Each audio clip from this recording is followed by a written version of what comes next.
السلام علیکم۔ آپ کو بنانے والا آپ کی ضروریات سے بے خبر نہیں ہے۔ اللہ آپ کی کہانی کا مصنف ہے۔ اللہ سے بہتر مصنف کون ہو سکتا ہے؟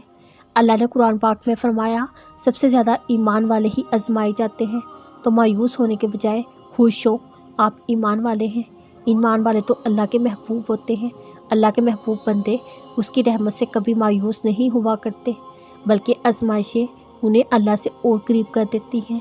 بھروسہ رکھیں اپنے رب پر، آپ کی سب دعائیں جلد قبول کر لی جائیں گی، آپ کی زندگی جلد پرسکون کر دی جائے گی۔ بس اتنا پتہ ہے، میرا رب موت سے بھی کرتا ہے۔ جو صبر کی انتہا کرتے ہیں انہیں پھر موت سے بے انتہا ملتے ہیں۔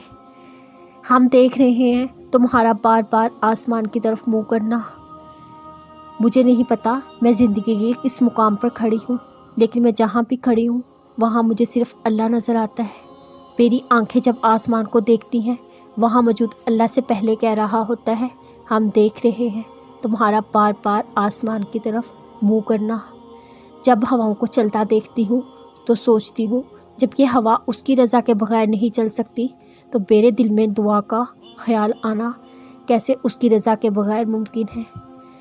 جب پرندوں کو اڑتا دیکھتی ہوں تو سوچتی ہوں، وہ اللہ جو ان کو اڑنا سکھاتا ہے، وہ اللہ جو ان کو خلا میں تھامے ہوئے ہیں، وہ اللہ جو انہیں گرنے نہیں دیتا، وہ اللہ جو ان کو رزق دے رہا ہے، پھر یہ کیسے ممکن ہے میرا اللہ مجھے گرنے دے گا؟ یہ کیسے ممکن ہے وہ مجھے تھامے گا نہیں؟ یہ ممکن ہی نہیں۔ جس اللہ نے دل بنایا وہ دل کے حال سے واقف نہ ہو۔ یہ ممکن ہی نہیں۔ جس اللہ نے آنکھیں بنائی وہ ان میں آئے آنسوؤں سے واقف نہ ہو۔ یہ ممکن ہی نہیں۔ جس اللہ نے زبان بنائی وہ اس کے کپ کپ آنے سے واقف نہ ہو۔ دعائیں قبول کروانے کی سب سے آسان ٹرک پتہ ہے کیا؟ سب سے پہلے سمجھنے کی بات یہ ہے، اللہ ہر انسان کی دعا سنتا ہے، قبول کرتا ہے، لیکن غور طلب بات یہ ہے، کیا واقعی ہم اللہ سے دعائیں مانگ رہے ہوتے ہیں؟ ہم دعائیں مانگنے کی کوشش تو کر رہے ہوتے ہیں، لیکن ہم یہ نہیں جانتے کہ دعا کیسے مانگنی ہے۔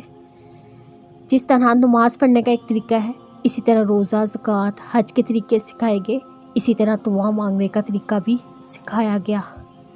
ہم سب مل کر یہ آسان طریقہ آپ ان کو پورا کرتے ہیں یا نہیں؟